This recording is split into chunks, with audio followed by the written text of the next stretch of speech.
আসসালামু আলাইকুম ফ্রেন্ডস, আপনারা দেখতে পাচ্ছেন আমি একটা নতুন ভিডিও নিয়ে আপনাদের সামনে হাজির হয়েছি।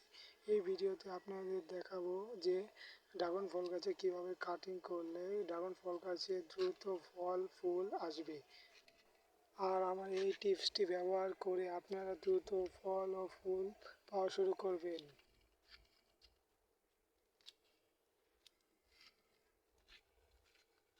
ড্রাগন ফল গাছের প্রতিটি ডালে 4-5 ইঞ্চি করে কাটার কারণে ড্রাগন ফল গাছে যত রস আছে তা আগায় জমা হবে না, সে রসটুকু নিয়ে পুরা গাছে ছড়িয়ে যাবে।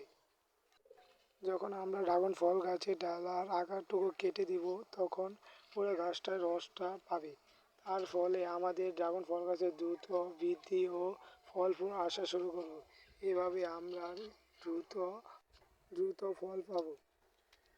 আর যদি কেউ মনে হয় আমার এই ভিডিওটি দেখে আপনি কোনো কিছু লাভ হয়েছে, তাহলে আমার এই চ্যানেলটিকে সাবস্ক্রাইব করবেন এবং লাইক দিয়ে বেল আইকনটি অন করে আমার এই চ্যানেলের পাশে থাকবেন। আসসালামু আলাইকুম। এরপরে আরেকটি ভিডিও নিয়ে আপনাদের সামনে হাজির হইব।